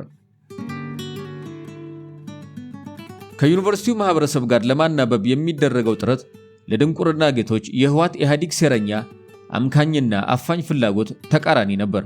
ይህ ስብስብ እንደማንኛውም ትችት ሊነሳበት ቢችልም ከኢህአዴግ አስተዳደር ዘመን የዩኒቨርሲቲው አመራሮች ሁሉ የተሻለ ተቀባይነት ነበረው። አቋሙ ለአብዛኛው መምህር ሐሳብ ያደላ ነበር። ሊሰራ ስላቀደው ነገር ከመምህራኑ ጋር ባደረገው ውይይትና መረዳትም በህወሓት ኢህአዴግ ዘመን ከተሾሙ ሁሉ ተስፋ ያጫረም ነበር። ተቋምንና ተስፋን ማምከን መለያው የሆነው አቶ መለስ ይህንን ሁሉ አስቀርቶ ነበር በቀጣዩ ሳምንት አንድሪያስ እሸቴን የሾመው። ህወሓት በቆረጣ የ1993ቱን መነቃቃትና እንቅስቃሴ ጠለፈ። አንድሪያስም ዩኒቨርሲቲውን ህወሓት ኢህአዴግ ለሚፈልገው ፖለቲካዊ መመቻመቻ መድረክነት ያለ ከልካይ አሳልፎ የሚሰጥበትን ዕድል አገኘ። ተቋም ማዳከም። ህወሓት ኢህአዴግ ከ1993ቱ ሁኔታ የተረዳው ዩኒቨርሲቲውን በማስፈራራት የማፈን ስልት የጊዜ ጉዳይ እንጂ እንደማያዋጣ ነበር። ዩኒቨርሲቲውን በራሱ መሪዎቹን እንዲመርጥ በጥቂቱ እንኳን ገርበብ ቢያደርግለትም ተመራጩ የማህበረሰቡን ፍላጎት እንደሚያስቀድም አረጋግጧል። ከዚህ ያገኘው ተሞክሮ ፍቱን እርምጃው የራሱን ሰው ማስቀመጥና ከመንግስት በሚቀርቡ መመሪያዎች ብቻ ተቋሙን የማውሸልሸልና ትውፊቱን የመስበር አስፈላጊነት ነበር። ይህንንም ነበር በስሂረ ፕሬዝዳንቱ አማካኝነት አንድሪያስን በመሾም ለማረጋገጥ ያቀደው። የሴረኛው ስብስብ። የአንድሪያስ እሸቴ ተልእኮ ዩኒቨርሲቲውን ትውፊት መስበር መሆኑ አያከራክርም። ይህንን ለማሳካት የተከተለው መንገድ ለመረዳት ደግሞ መጀመሪያ ስላሰባሰባቸው ግለሰቦች ጥቂት ማለት ያስፈልጋል። አንድሪያስ ከልጅነቱ ጀምሮ ብሩህ አእምሮ የነበረው በዩኒቨርሲቲው ተማሪዎች እንቅስቃሴ ያንሸራሸራቸው ሐሳቦች የብዙዎችን ቀልብ የሳቡ ነበሩ። በስደት ውጪ በነበረበት ጊዜ በቋሚነት ባይሆንም በርከት ባሉ ትላልቅ ስም ባላቸው ዩኒቨርሲቲዎች እንዳስተማረም ይነገራል። አንድሪያስ አፍቃሪ ህወሓት ኢህአዴግ ነበር። ህወሓት ኢህአዴግ ወደ አዲስ አበባ ከመግባቱ በፊት ከመንግስት ጋር ድርድር ሲያደርግ ድርጅቱን በመደገፍ በራሳቸው ወጪ ለንደን ከሄዱት ምሁራን አንዱ ነበር። ድርጅቱ ስልጣን ከያዘም በኋላ ወደ አዲስ አበባ ጠቅልሎ ለመግባት ፍላጎት ከነበራቸው ሰዎች አንዱ ነበር። አሰፋ ጫቦ ለህወሓት ኢህአዴግ ደንገጡር ለመሆን መጥተው ብዙም ሳይሳካላቸው ከተመለሱት አንዱ አድርጎ ይቆጥረዋል። የትዝታ ፍለግ በተሰኘው መጽሐፉ እውነትም የሰኔ 1983 ዓ.ም የሰላምና ልማት ኮንፈረንስ ከተሳተፈ በኋላ ተመልሶ ሄዷል። ከዚያ ኢንተር አፍሪካ ግሩፕ ከተመሰረተ በኋላ በድርጅቱ ጋባዥነት መጥቷል። ይህ መንግስታዊ ያልሆነ ድርጅት ለብዙ ዓመታት ህወሓት ኢህአዴግ የሚያምነው ብቸኛ የሲቪክ ማህበረሰብ የነበረ ሲሆን ኢትዮጵያን ወክሎ በአፍሪካ አንድነት ድርጅትም ሌሎችም ደረጃ ይሳተፋል። አንድሪያስ አከራካሪ ከሚባሉ ልሂቃን አንዱ ነው። ለምሳሌ ህገ መንግስቱ ሲዘጋጅ ህገ መንግስታዊ ፍርድ ቤትን ደጋፊ ሆኖ ከመለስ ጋር በሐሳብ ተከራክሮ ነበር ይባላል። በተጨባጭ ከሕገ መንግሥቱ መጽደቅ በኋላ በቀረበባቸው መድረኮች ግን የሕገ መንግሥቱ ጠበቃና መሐንዲስ እንዲሁም የድርጅቱ አስተባባይ ሆኖ ነበር የታየው። ሌላው ከኤርትራ ስለተባረሩ ሰዎች ሁኔታ የተጋነነ ነው ብሎ የሰጠው ምስክርነት ነበር። ይህንን ተጎጂዎቹን ደመከልብ ያለበሰ ምስክርነት የሰጠው ችግሮች እንዳይባባሱና የማይጸጸትበት እንደሆነ ይናገራል። ከላይ እንዳልኩት ግን የመንግስትን ለውጥ ተከትሎ በመጀመሪያ ዙር ቢመጣም እንደፈለገው ቦታ ሳያገኝ ወደ አሜሪካ ተመልሷል። አንድሪያስ በዩኒቨርሲቲው የተቀጠረው በ1992 ዓ.ም በሕግ ትምህርት ክፍል የሕግ ፍልስፍና የሚባል ኮርስ እንዲያስተምር ነበር። መረራ ጉዲና በመጽሐፉ ላይ አንድሪያስ ሙሉ ፕሮፌሰር ስለመሆኑ ጥያቄ ያነሳል። በተባባሪ ፕሮፌሰርነት የተቀጠረ ቢሆንም የሚጠራው ፕሮፌሰር እየተባለ በመሆኑ ማዕረጉም በዚያው በጥሪው መዝለቁን ይገልጻል። በፈለገው የዩኒቨርሲቲው ትምህርት ክፍል ወዲያውኑ ቅጥር አለማግኘቱ ግን ሳያበሳጨው የቀረ አይመስልም። እንዲያም ሆኖ በሚያስተምረው ትምህርት በተማሪዎቹ ዘንድ እጅግ ተወዳጅ ነበር። እንግዲህ ከዚህ ተነስቶ ነው በ3 ዓመት ለዩኒቨርሲቲው በፕሬዝዳንትነት የተሾመው። ከኢትዮጵያ ውጪ ሳለ በየትኛውም ደረጃ ዩኒቨርሲቲ የመምራት ልምድ ያልነበረውና ራሱንም በመጠጥ የጎዳ ሰው እንደነበር ይታወቃል። ወደ አዲስ አበባ መምጣቱ ከዚያ ቀውስ ታድጎታል። ባልተጻፈ ስምምነት ከእርሱ የሚፈለገው ታዛዥነቱን ማረጋገጥ ብቻ ነበር። ስለዚህም ተልእኮ ዩኒቨርሲቲውን የመንግስትን ፍላጎት ፈጻሚ ማድረግ እንደነበር አያከራክርም። የአንድሪያስ ጉልበት ከአቶ መለስ ጋር አለው የሚባለው ቅርበት ነበር። ይህም በውጪ ያሉት ፖለቲከኞችም እንዳይዳፈሩ ተረድቶታል። ዩኒቨርሲቲው ውስጥም ተከባሪ አድርጎታል። በሌላ በኩል ግን የራሱን ቡድን መፍጠር ቢችልም ድጋፉን እያሰፋ ቢሄድም ከአብዛኛው ማህበረሰብ የተነጠለ ነበር። በግል ችግራቸውን ያወያዩትን በደግነት ለመፍታት ውሳኔም ለመወሰን ፍጥነትና ድፍረት አላነሰውም። ከመንግስት ጉዳይ ፈጻሚነቱ በመለስና ሰፊ እይታ ያለው ምዕራባዊውን ስነ ጽሑፍና ፍልስፍና የተረዳና ማስረዳትም ይችል ነበር። ግለኝነት የለበትም ይሉታል። በተቃራኒው ደግሞ ከአካዳሚያዊው ሐቀኝነቱ ይልቅ ዩኒቨርሲቲውን ስርዓት አልባ ዝርክርክና የህወሓት ኢህአዴግ ጉዳይ ፈጻሚ ለማድረግ የሄደበት ርቀት ተወዳዳሪ አልነበረውም። የአንድሪያስ እሸቴን የፕሬዝዳንትነት ሹመት ከወራት በፊት ከተሰጠው ከአቶ አርከበ ዕቁባይ የከንቲባነት ሹመት ጋር ማነጻጸር ይቻላል። እነሸቱን ለማውረድ የተጠራው የዩኒቨርሲቲው አስተዳደር የሚገመገመው ስብሰባ አርከበ የተካውን አቶ አሊ አብዶን እንደማውረድ የቀለለ አልነበረም። አንድሪያስ የተካው አነሰም በዛም የዩኒቨርሲቲው ማህበረሰብ ጥያቄን ለመፍታት የተመረጠን አስተዳደርን ነበር። አርከበ የተካው ደግሞ ዝርክርክና ዘባተሎ የተሰኘውን የአሊ አብዶን አስተዳደር ነበር። አርከበ የተሾመው የተጠላውን የጨለማ ዘመን ተብሎ የሚታወቀውን የአሊ አብዶን የአዲስ አበባ አስተዳደር ለመለወጥ ነበር። አንድሪያስ እሸቴ ደግሞ እሸቱ ወንጨቆ እምቢኝ ያለውን የዩኒቨርሲቲውን የአካዳሚ ነጻነት ያስነጥቃል የተባለውን የግምገማ አሰራርና ሌሎች ትዕዛዞችን ይፈጽማል በሚል ነበር። በአዲስ አበባ ከተማ አርከበ ዕቁባይን ከትግራይ አምጥቶ ከፍተኛ በጀት በጅቶ አዳዲስ ስራዎችን በስፋት እንዲሰራ ሲያደርግ አሊ አብዶ ሊያስበው እንኳን የማይችለውን ስልጣን ሰጥቶት ነበር። አንድሪያስም በስልጣኑ ማንም የማይገባበት የፈቀደውን የሚፈጽም ተደርጓል። አርከበ ወዲያው የሚፈልጋቸውን ንቅል ባልደረቦች ከሌላ አካባቢ አምጥቶ የቢሮዎቹ ኃላፊዎች አድርጓል። የእርሱም ሆነ የሌሎች ውሳኔዎች ይግባኝ የማይባልባቸው ነበሩ። ከበሽተኛው አሊ አብዶ ሲነጻጸር የአርከበ አስተዳደር ፈጻሚነት ተወዳዳሪ አልነበረውም። አንድሪያስም ለንቅል ዲያስፖራ መስጠት ብቻ ሳይሆን በርከት ያሉ ክፍሎችን ለመክፈት የበጀት ችግር አልነበረበትም። እግረ መንገዱን ግን በዩኒቨርሲቲው ታይቶ የማይታወቅ አናርኪ አስፍኗል። አርከበና አንድሪያስ በየራሳቸው ኃላፊነት ከሚለያዩበት መካከል አንዱ ስለ ትምህርት ማስረጃ ያላቸው አተያይ ነበር። አርከበ ዕቁባይ እንደገባ የትምህርት ማስረጃ የሌለው እያለ የሚፈልጋቸውን ለመቅጠር ሲያምስ፣ አንድሪያስ እሸቴ ደግሞ ያለ ትምህርት ማስረጃ ያለ ሕጋዊ ማስታወቂያና የቅጥር ሂደት ሰዎችን መወታተፉ ይጠቀሳል። አንድሪያስ መጀመሪያ ላይ ተልእኮን ለመፈጸም ከገመቹ መገርሳ፣ ቡቴ ጉቴና ሳሙኤል አሰፋ ጋር ነበር የማያዛልቅ ቁርኝት የፈጸመው። የእርሱን አመራር ለመረዳት ስለነዚህ ሰዎች ጥቂት ማለት ያስፈልጋል። የአካዳሚክ ጉዳዮች ምክትል ፕሬዝዳንት የተደረገው ገመቹ መገርሳ ቦታውን ያገኘው በክረምቱ ውይይት ካሰማው ጩኸት አንጻር ነበር ማለት ይቻላል። ነገር ግን ቦታው ላይ ዓመት እንኳን በቅጡ መስራት አልቻለም። የልምድ ችግር ብቻ ሳይሆን ከሌሎች ጋር ፈጽሞ ተማምኖ መስራት ስላልቻለ ነበር። በዚህም ምክንያት ለውሳኔ የሚቀርቡለትን ብዙ ጉዳዮች ሆን ብለው ገደል ሊከቱኝ ይሆን እያለ ቀናና ፈጣን እርምጃ ለመውሰድ ይቸገር ነበር። በማንኛውም ጉዳይ ካቸዎቹ የአመራር አባላት ይልቅ ቦታው ላይ የነበሩ ጸሐፊዎችን ያምን ነበር። ምን ማድረግ እንደነበረበት የሚጠይቀውም እነርሱን ነበር። ሁኔታውን ስላወቁበት በአስተዳደር ሰራተኞች ሽግሽግ አሳበው ጸሐፊዎቹን ሊያነሱበት ሞክረዋል። እርሱም ለማስቀረት ብዙ መለመን ነበረበት። ከዚህ ተጠርጣሪነቱ ጋር በተያያዘ የገጠመው አንድ ጉዳይ ግን አመሉን ወደ አደባባይ አውጥቶበት ነበር። ይኸውም አንድ ጊዜ ተማሪዎች ከምግብ መመረዝ ጋር የተያያዘ ህመም አጋጥሟቸው ይሆናል ተብሎ ይጠረጠራል። ስለዚህ ምግቡ ይመርመር ተብሎ ናሙና ይወሰዳል። እርሱ ደግሞ መርማሪዎቹንም አስመርማሪዎቹንም ባለማመኑ ራሱ ወጥ ቤት ሄዶ ጨልፎ በበኩሉ ለማስመርመር መውሰዱ አነጋጋሪ ሆኖ ነበር።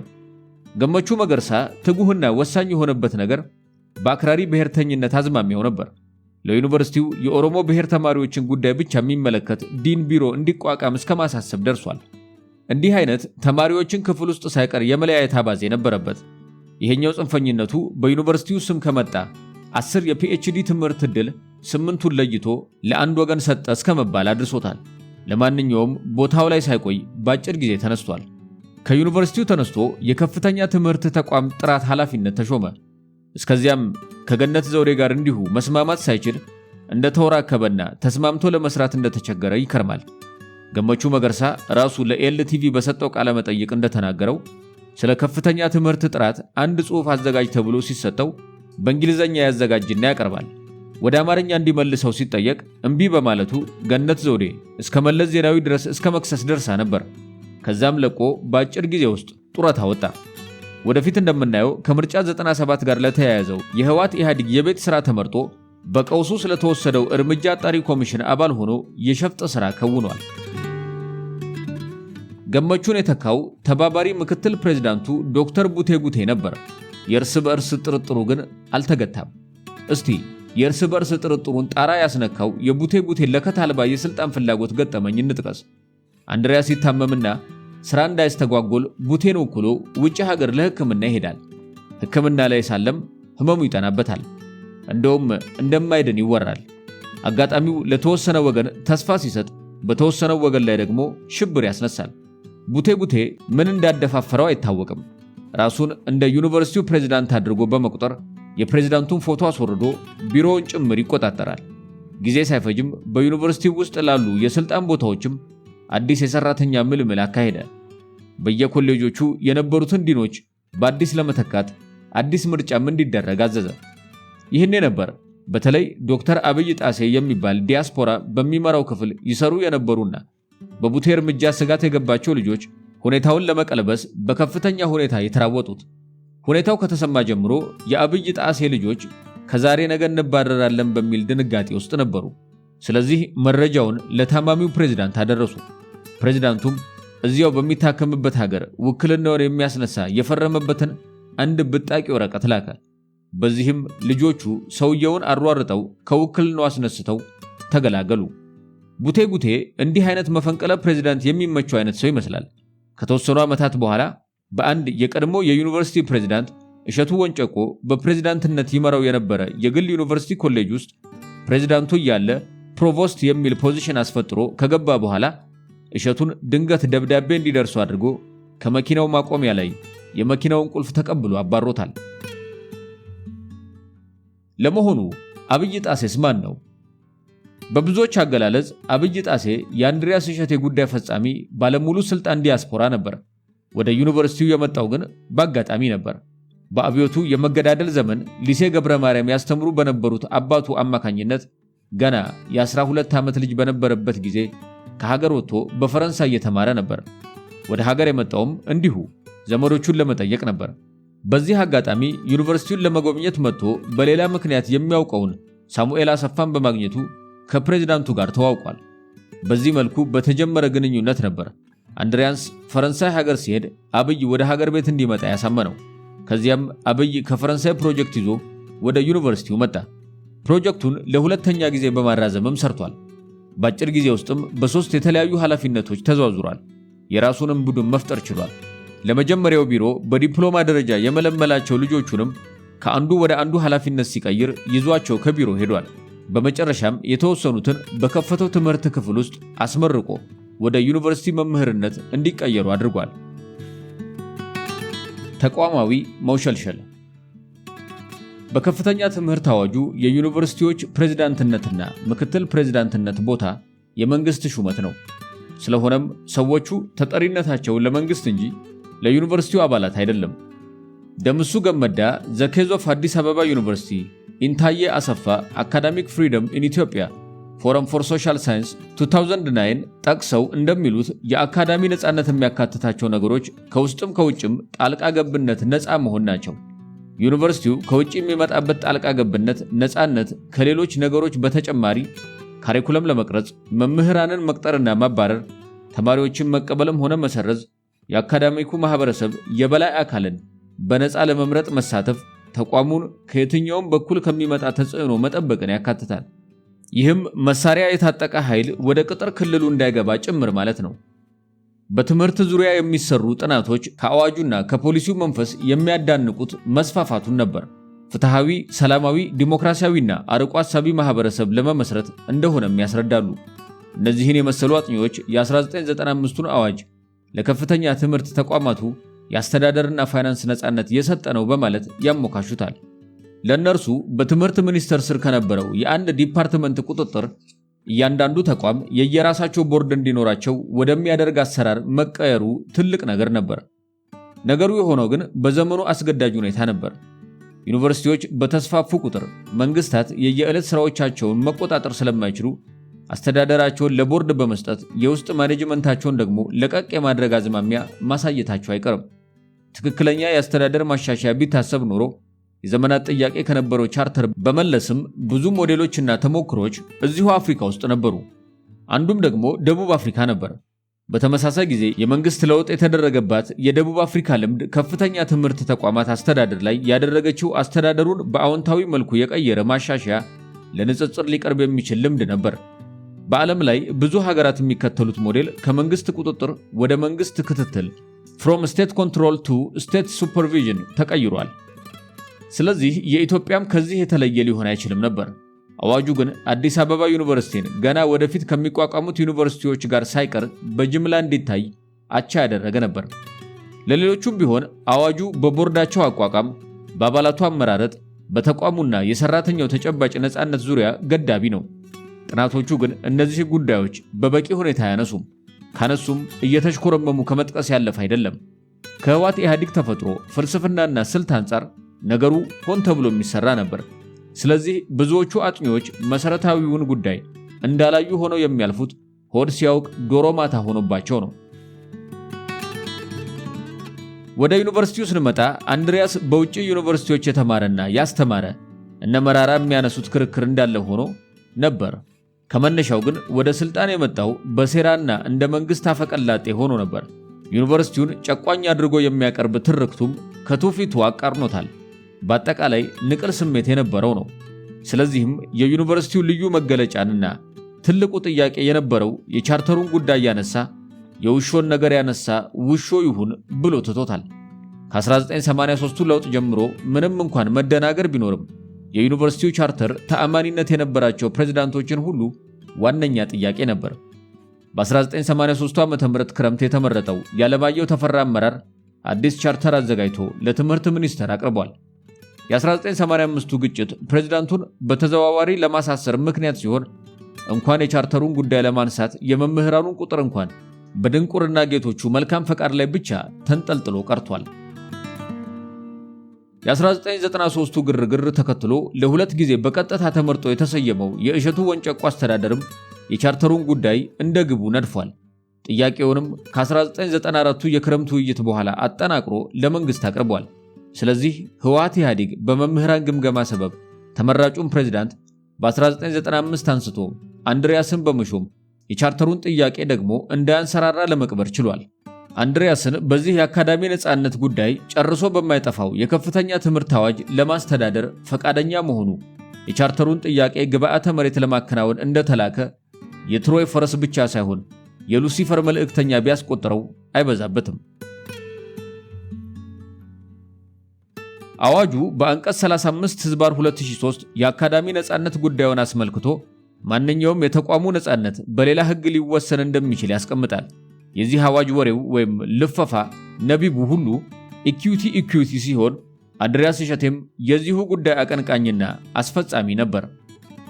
አንድሪያስ ከአዋጁ ገዳቢነት አልፎም አዋጁን ተጠቅሞ የዩኒቨርሲቲውን ሴኔት እንደፈለገ አሽከርክሮታል። በአናርኪ አከል የአመራር ዘይቤ የፈቀደውን ይሾማል፣ ይሽራል። በሕጉም ቢሆን ሴኔቱ ሚናው ወደ አማካሪነት ደረጃ ዝቅ ብሎለታል። እርሱ ደግሞ ራሱን ሕግ በማድረግም ጭምር ሴኔቱ በደርግ ጊዜ እንኳን የነበረው ሚና የሚያህል እንዳይኖረው አድርጎታል። ለዋናው ቦርድ ሳይቀር ተጽዕኖን በመጠቀም የሚፈልጋቸውን ሰዎች መልምሏል። ከቦርዱ አባላት መካከል የተወሰኑትን መምረጥ ቢችልም ከትምህርት ሚኒስቴርም ሆነ ሌላ አካባቢ ብዙ ጣልቃ የሚገባበት አይመስልም። በቀደመ ዝናው የማረካቸው ጥቂቶችንና ያላመዳቸውን አንዳንዶችን ጣል በማድረግ ደህና ሰዎች ያሉበት ለማስመሰል ሞክሯል። ራሱ ሽብሩ ተድላ በመጽሐፉ ገጽ 411 እስከ 412 አዲስ አበባ ዩኒቨርሲቲ የቦርድ አባል እንድሆን ስጠየቅ አዎንታዊ መልስ የሰጠሁት በሁለት ምክንያቶች ነበር። አንዱና ዋናው ብዙ ዓመታት ከሰራሁበት ቤት እንዲሁ ወጥቼ መቅረት የለብኝም ብዬ ሲሆን፣ ሁለተኛው ደግሞ አባል እንድሆን የጠየቀኝ የዩኒቨርሲቲው ፕሬዝዳንት ፕሮፌሰር አንድሪያስ እሸቴ በአስተሳሰቡም ሆነ በእውቀት አድማሱ ስፋት የማከብረው ግለሰብ ስለሆነ ነበር ይለናል። አንድሪያስ አዋጁን ተጠቅሞ የዩኒቨርሲቲውን ትውፊት ለመስበር ረጅም ርቀት የተጓዘው ባልደረባዊ የጋራ ኃላፊነትን በማኔጀሪያል ስርዓት ለመቀየር ነበር። በባልደረባ የጋራ ኃላፊነት የፕሬዝዳንቱ የዲኖችና የትምህርት ክፍል ኃላፊዎችን ሥራ የሚመለከታቸው ካውንስሎች አባላት በተዋረድ ያሳለፏቸውን ውሳኔዎች ተግባራዊ ማድረግ ብቻ ነበር። ይህ አይነቱ አሰራር ደርግ ከወደቀም በኋላ አዲስ የሴኔት ድንጋጌ ባይወጣም በዩኒቨርሲቲው ትውፊት ውስጥ የዳበረ ስለነበር በተዋረድ ይፈጸም ነበር። የሚከሰቱ ችግሮች በቀደሙ ውሳኔዎችና ሕጎች ይዳኙ ነበር። አሁን አሰራሩ ያልተፈለገው መንግስት አካዳሚ ጉልበት አለው የሚለውን ቡድን የበለጠ ያገዘፈ ነው ብሎ ስላመነ ነው። ስለዚህ እነ አንድሪያስ ባልደረባዊውን አስተዳደር አጣጣሉ። አንዱ ምክንያታቸው አነስተኛ ቅጥር ያላቸው ብሔሮችን ወደፊት እንዳይመጡ አድርጓል የሚል ነበር። በትምህርት ተደራሽነት ምክንያት የቆየ አለመመጣጠን መኖሩ አንድ ነገር ነው። እርሱም ማረምም ሌላ ነገር ነው። ነገር ግን ዩኒቨርሲቲው እንደ ፌዴሬሽን ምክር ቤት ማሰብ ደግሞ ጨርሶ ሌላ ነገር ነበር። በአዋጁ መሰረት እነ አንድሪያስ ሊተገብሩት ከተነሱት ከማኔጂንግ ዳይሬክተር አሰራር ጋርም ቢሆን የሚሄድ አልነበረም። ኒው ማናጀሪያሊዝም በርዕዮትም በተግባርም በግል ተቋማት ያለውን የአስተዳደር ቴክኒክን በህዝባዊ ተቋም ለመተግበር ከመነጨ እሳቤ ነበር። በኢትዮጵያ ውስጥ የተተገበረው ሁኔታም መሰረታዊ ችግሮችን በሚፈጥር መልኩ ነበር። ከፕሬዝዳንት ጀምሮ እስከ ታች የትምህርት ክፍል ሊቀመናብርት ድረስ ከዓለም የአካዳሚክ ትውፊት ባፈነገጠ መልኩ መሾም ነበር። ይህም ብዙሃኑ አባላት በአስተዳደሩ አካል ድምፃቸው በትክክል እንዳይወከል አደረገ። አካዳሚው የመሰለውን ሐሳብ የሚያስፋፋበት ምንም መንገድ የለም። በርካታ ማኔጂንግ ዳይሬክተሮች ከአካዳሚ ዲኑ የበለጠ ስልጣን እንዲኖራቸው አስችሏል እና ኦፊሰሮች የሚቀጠሩት ለአካዳሚያዊው ባህል ቅርበትም ሆነ ግድ እንዳላቸው ተረጋግጦ አልነበረም። በዚህ መልኩ የታወቁ ካድሬዎች እንዲገቡ ከተደረገ በኋላ ከባቢውን በዚሁ መንፈስ በከሉ። የአንድሪያስ መንገዶች። ፕሬዝዳንቱ በሴራና በተላላኪነት ስለመጣ የዩኒቨርሲቲውን ትውፊት መስበር ቀዳሚ አጀንዳው መሆኑ አይደንቅም። ይህንን ለማሳካት የተከተለው መንገድም በአስመሳይ እኩልነት ስም የብሔር ልዩነት ክፍፍልን መፍጠርና ማስፋፋት፣ በመዋቅር ዝግጅት ስም ኃይላትን መበታተንና ለራሱ ድጋፍ የሚሆን ኃይል በተለያየ መንገድ ማከማቸት ነበር። ራሱን እንደ ነፃ አውጪ የዲሞክራሲና የእኩልነት ጠበቃ አድርጎ ያቀረበበት የብሔር እኩልነትን አመጣጥንበታለሁ ያለው የሪፎርም ማኔጅመንት የተባለ ክፍል ነበር። የዩኒቨርሲቲውን የስልጣን ቦታዎች በብሔር አንጻር የመመልከት አዝማሚያ ውስጥ ለውስጥ ቢኖርም እንደርሱ ዘመን ግን በይፋ የብሔር ቀረጢትነት ለመጠቀም የሞከረ አልነበረም። ሐቀኛ ባለመሆኑ ባይሳካለትም በተለይ የኦሮሞ ምሁራንን ሊያጭበረብርበት የሞከረበት ርካሽ መንገድ ነበር። ሌላው መንገድ ክፍሎችንና ፕሮግራሞችን ማብዛት ነበር። ይህ ተፈጥሯዊ በሆነ መንገድ ተገኝቶ ቢሆን የእድገት ማሳያ በሆነ ነበር። ዞሮ ዞሮ ክፍሎቹን ማብዛት ለስርዓቱና ለራሱ ሁለት ጥቅሞች አስገኝቷል። አንደኛው በለውጡ ምክንያት እንደተገኘ እድገት ማሳያና የሪፖርቶች ማድመቂያ ሆኖ አገልግሏል። ሁለተኛው ደግሞ የአዲሱ አስተዳደር ደጋፊዎችን ለማብዛትና የመንግስት አካላትን ወይም ደጋፊዎቹን ወደ ዩኒቨርሲቲው በሰራተኝነትም ሆነ በተማሪነት በገፍ ለማስገባት አስችሎታል። ክፍሎቹ በከፍተኛ ሁኔታ የሚቀበሏቸው ከተለያየ የመንግስት ቢሮዎችና ፓርላማው በልዩ ትዕዛዝ የሚመጡ ተማሪዎችን ነበር። ከመነሻውም የተለየ ድጋፍ ይሰጣቸው ነበር። ለተቋማቱ ኃላፊዎች ከመደበኛው ክፍያ በጣም ከፍ ያለ ክፍያ ይከፍላቸው ነበር። አንዳንዶቹ ወደ ፖለቲካ ማዕከልነት ያደሉ ሲሆን በግለሰቦች ልክ የተበጃጁም ነበሩ። ኃላፊዎቹ ከህወሓት የተሰናበቱ ሰዎች ብቻ ሳይሆኑ እና አቶ መለስ ዜናዊ ከጡረታ በኋላ ያስተምሩበታል ተብሎ የታሰበበትም ነበር። ክፍሎቹ ሲከፈቱ በተደጋጋሚ የካሪኩለሙን ሁኔታ የሚያዘጋጁት ፕሮፌሰሮች ከዕድሜ ጠገቦቹ ክፍሎች የሚመጡ ነበሩ። ሰዎቹ በየክፍላቸው ያለውን የቤት ሥራ በአግባቡ ሳያጠናቅቁ በአዳዲሶቹ ተቋማት ውስጥ ሚናቸው ከምስረታው እስከ እድገቱ ድረስ የጎላ ነበር። ይህንን የሚያደርጉት ለክፍያው ሲሉ ብቻ ነበር። ነባሮቹን ክፍሎቻቸውን ግን ያዳክማሉ። በዚህ ምክንያት አንዳንዶቹ አዳዲስ ክፍሎች ከምንም የሚጀመሩ ቢሆንም ከነባር ተዛማጅ ክፍሎች እንደ ተቃራኒና ተደራቢ ሆነው የሚወጡ ነበሩ። ምክንያቱም የሚሰጡት ኮርስ በአብዛኛው በነባሮቹ ክፍሎች የሚሰጡ ነበሩ። በስያሜ ልዩነት በስተቀር በእነዚህ አይነቶቹ ክፍሎች መካከል ያለው ሽኩቻ ፕሮግራም እስከ መጠናቀቅ ይደርስ ነበር። ከዩኒቨርሲቲው አንጋፋ ትምህርት ክፍሎች አንዱ በነበረው በሶሻል ወርክ የሆነውን መጥቀስ ይበቃል። ክፍሉ በወታደራዊ አስተዳደር ጊዜ የተቋረጠ ነበር። ስለዚህ በሀገሪቱ ውስጥ የነበሩት የሶሻል ወርክ ባለሙያዎች በንጉሱ ዘመን በሀገር ውስጥና በውጭ የተማሩት ብቻ ነበሩ። የመንግስት ለውጥን ተከትሎ በነ ዶክተር ስዩም ገብረስላሴና ዶክተር አንዳርጋቸው መሳይ አማካኝነት በድህረ ምረቃ ደረጃ በሶሺዮሎጂና ሶሻል አንትሮፖሎጂ ትምህርት ክፍል ስር ለመክፈት መንቀሳቀስ ጀምሮ ነበር። ከዚያም አሜሪካን ሀገር የሚገኝ ጃን አዳምስ ኮሌጅ ከአዲስ አበባ ዩኒቨርሲቲ በትብብር ለመስራት የሚያስችለው ፕሮፖዛል አቀረቡ።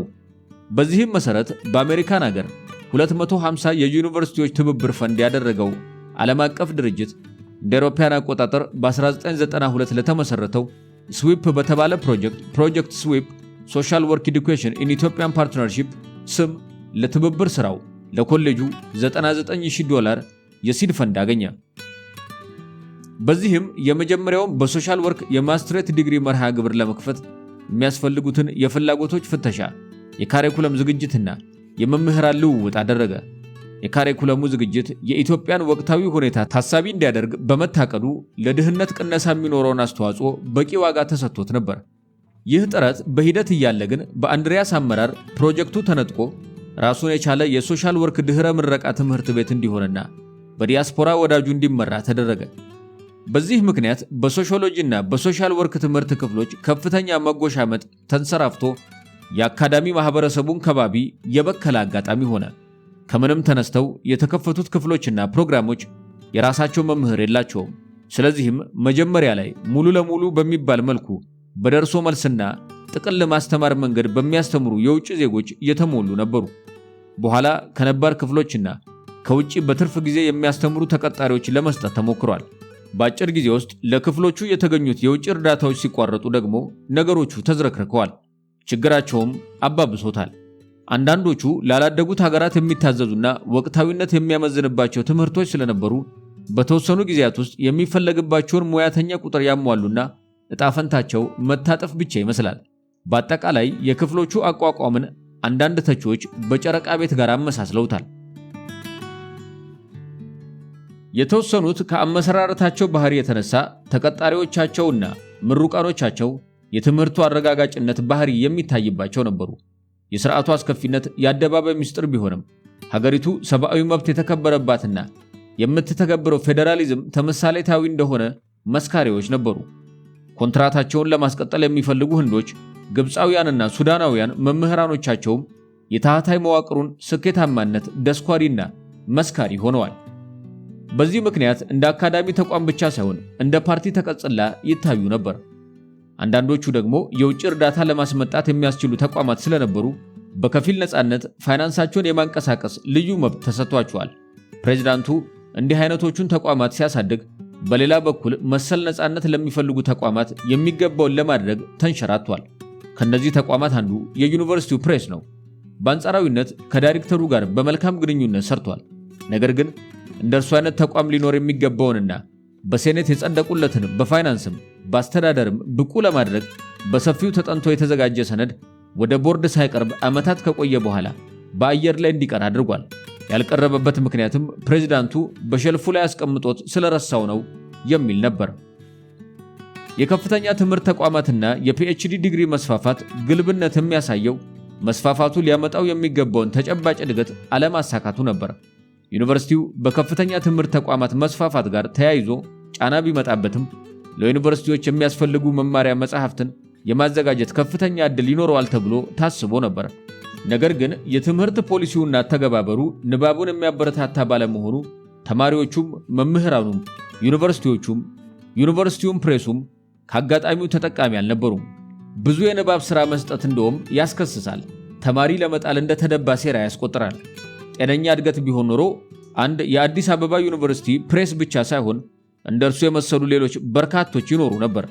ለማንኛውም ፕሬሱ ያዘጋጃቸው ሰነዶች አዲስ አበባ ዩኒቨርሲቲ ፕሬስ ስትራቴጂክ ፕላን፣ አዲስ አበባ ዩኒቨርሲቲ ፕሬስ ዌይ ፎርዋርድ፣ አዲስ አበባ ዩኒቨርሲቲ ፕሬስ ስታተስ ብዙ ምኞት እንደነበረው ያሳያሉ። ቢተገበሩ ፕሬሱ ከልቡ የዩኒቨርሲቲው ባንዲራነቱን በተግባር ያረጋግጥ ነበር። አንድሪያስ ረሳው በሚል ቀላል ማስተባበያ ግን የዓመታት ልፋትና ዕቅድ መና ሆኖ ቀርቷል። አንድሪያስ ትውፊቱን በመስበር የራሱን ድጋፍ ለማበረታታት ሲል ብቻ አደገኛ የሰራተኛ ቅጥር ሂደት ይከተል ነበር። የከፍተኛ ትምህርት ተቋም ዋና ዓላማው ዕውቀትን ለመፍጠርና ለማሰራጨት ነው። በልምዱም ለዚሁ ዓላማ ሊጠቅሙ የሚችሉ ብቁ የሆኑ ወጣቶችን ኮትኩቶ እያዘጋጀ ማሳደግ ይጠይቃል። በትምህርት ክፍሉና የወደፊቱ ጥናት በሚያተኩርበት ዘርፍ ልምድ ያካበተ ፕሮፌሰር የቅርብ ክትትል በደረጃ በረዳት ምሩቅ ወደ ረዳት ሌክቸርነትና ፕሮፌሰርነት የሚያድግበት ስርዓት ነው። አንድሪያስም ከዚህ በተቃራኒ በግልጽ በማዕከላዊ አስተዳደሩ በኩል ለየክፍሉ ስም በመላክ በትዕዛዝ መቅጠር ጀመረ። ፕሬዝዳንቱ ካስፈለገው በአይን ትውውቅ ብቻ አንድን ሰው ለዲኑ አሊያም ለትምህርት ክፍሉ ኃላፊ በመደወል እንዲቀጥረው በቃል ትዕዛዝ ያስተላልፍ ነበር። በተለይ ከውጭ ሀገር መጡ የተባሉ ሁሉ ምንነታቸው ሳይረጋገጥ በተለያዩ ክፍሎች ውስጥ እንዲገቡ ይደረግ ነበር። በዚህ አይነት በግርግር ከተቀጠሩት መካከል አንዳንዶቹ ሰነዶቻቸው ብቁ ባለመሆኑ ተቋሙን የግጭትና ሙግት መናኸሪያ አድርገውታል። እንኳንና የሚባልላቸው ፒኤችዲ ወይም ማስተርስ ዲግሪ የሁለተኛ ደረጃ ትምህርት ቤት ሰርተፍኬትም እንኳን ማቅረብ ያቃታቸው ነበሩበት። ከእንደዚህ አይነቱ አንዱ የውጭ ሀገር ዜጋ ነበር። በሚያስተምርበት የሕግ ትምህርት ቤት ውስጥ በቂ ጊዜ ተሰጥቶት አቅርብ የተባለውን ሰነድ ማቅረብ ስላልቻለ በመጨረሻ ከትምህርት ቤቱ ተባሯል። በዚህ መልኩ ተቀጠሩ ተብለው በየክፍሉ በባልንጀሮቻቸው እየተጋለጡ የተባረሩ ሞልተዋል። አንድሪያስ በተመሳሳይ መንፈስ በአስተዳደር ክፍሉ የፈለገውን የሚቀጥርበት ከዚህ በፊት ያልነበረ ስርዓት አበጅቷል። ይህም ኮንትራት የተባለው ቅጥሩ ነበር። በዩኒቨርሲቲው ክፍያ ማነስ ምክንያት እንኳን ሌሎችን ለመሳብ የራሱንም በማጣት የሚቸገር ከመሆኑም አኳያ ሐሳቡ መልካም ቢመስልም በአንድሪያስና አስተዳደሩ ለፖለቲካዊና ግለሰባዊ ፍጆታ ውሏል። ኮንትራቱ ራሱ አንድ አይነት አልነበረም። የኮንትራት ተቀጣሪዎቹ በተመሳሳይ መደብ ላይ ተቀጥረው ሲሰሩ ከቆዩ ሰራተኞች የተሻለ ክፍያ የሚከፈላቸው ነበሩ። በመጨረሻ የዘዴው ጥቅም የተወሰኑ ቡድኖችን ከጥበቃነት እስከ ማኔጂንግ ዳይሬክተርነት ማድረስ ነበር። የአስተዳደር ሰራተኛ አድርጎ ቀጥሮ የትምህርት ክፍሎች ውስጥ ሆም ቤዝ እንዲሰጥና በቆረጣ ወደ አካዳሚ ስታፍ የሚቀየርበት መንገድም ሌላው ተቋሙን ያሽመደመደ አሰራር ነበር። በእንዲህ አይነቶቹ አንዳንዶቹ ለቀጥታ ቅጥር ብቁ አይደሉም በተባሉበት ትምህርት ክፍል ውስጥ በእጅ አዙር መምህር ሆነው መጥተዋል። አንዳንድ ትምህርት ክፍሎች ሊቀመናብርትና አካዳሚክ ካውንስሎችም ይህንን ዝንፈት ለራሳቸው የግል ጥቅም የመጠቀም ባህልን እንዲያዳብሩ አድርጓቸዋል። በዚህ አይነት እነርሱም በያሉበት የራሳቸውን ኒች ወይም ቡድን ለመፍጠር ሲፍጨረጨሩ አካዳሚያዊ ውሳኔዎችን አሳልፈዋል። አንድ ክፍል ያለምንም ምርጫ በአንድ ጊዜ 7ቱንም ተመራቂ ተማሪዎች ያስቀረበት መንገድ ተጠቃሽ ነበር። ክስተቱ አንድ ሁለተኛ ዲግሪውን በዚያው ትምህርት ክፍል የጨረሰ ምሩቅ እንዲቀጠር በዚያው ትምህርት ክፍል በነበረ ነባር መምህር ይጠቆማል። ምሩቁ በቂ ውጤት ብቻ ሳይሆን ከፍተኛ ችሎታ የነበረውና አዲስ ስነ ዘዴና እይታ ያለው ነበር። የእርሱን መቀጠር ያልፈለጉት አባላት ደግሞ ላለመቅጠር ብዙ ምክንያቶችን አቀረቡ። ይሄኔ በቂ በጀት ስላለ ይቀጠር ብሎ አንድሪያስ እሸቴ ያዛል። በሁኔታው እልክ የገባቸው ሰዎችም አጋጣሚውን በመጠቀም የአንድ ባች ሁሉንም ተመራቂ ተማሪዎች በአንድ ጊዜ ቀጠሩ። እነዚህ ሰዎች በቁጥር 7ና በውጤታቸውም ይሄ ነው የማይባሉ ነበሩ። ካለ ችሎታቸው ቢቀጠሩም ከቅጥሩ በኋላ ምንም ባለመስራት አረጋግጠዋል። በመካከላቸው ከፓርቲው ውስጥ በሙስና የተባረረም አለበት። በወታደራዊ አስተዳደር ዘመን በፓርቲ አባልነት በአይወማ ተሳትፎ ምሩቅ ረዳት ልዩ የመወዳደሪያ ዕድል ይሰጣቸው ይባልበት በነበረበት ጊዜ እንኳን ከበቃት ውጪ የሚደረግ ምልመላ በዚህ ደረጃ አልወረደም ነበር። የአንድሪያስን እንደ ልቡ የመቅጠር አዝማሚያ ግለሰቦችም ለራሳቸው ተጠቅመውበታል።